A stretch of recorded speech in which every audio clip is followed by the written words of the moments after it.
Salut, je suis très content de ce live, vraiment c'est très beau, je vais m'en occuper. J'ai retrouvé la dame dont je te parlais, que j'avais inversé avec toi, parce que vous avez quasiment la même histoire, mais elle a un petit truc en plus. Je dis pas son nom, je vais la partager tout à l'heure, elle est en story, remarque, j'en ai mis une en story.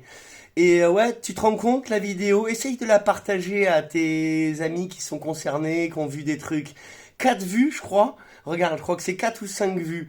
C'est quand même dingue comme on a la preuve que c'est censuré ce sujet. Ils veulent pas qu'on en parle.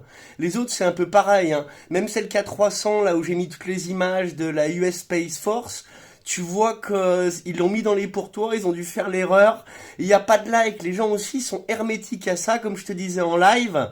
On leur a mis les émissions sur M6 à chaque fois en te montrant des preuves, des images, des pilotes d'avion qui venaient. Et derrière, ça finissait toujours les émissions, mais depuis les années 80, 90. Les émissions terminaient par «mais on ne saura jamais» et ridiculiser un peu. Donc nous, l'être humain, on est des petits ordinateurs, nos cerveaux, ils nous programment. Ça, on le sait maintenant, on a des preuves aussi, j'ai partagé sur le groupe Vainqueur.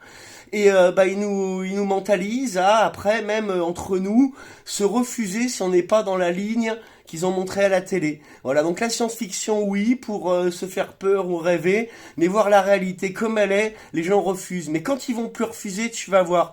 Partagez-la, cette vidéo, là où tu as mis ce commentaire, pour voir si elle va monter un peu, si les gens vont s'intéresser. Salut, on se refait un live bientôt?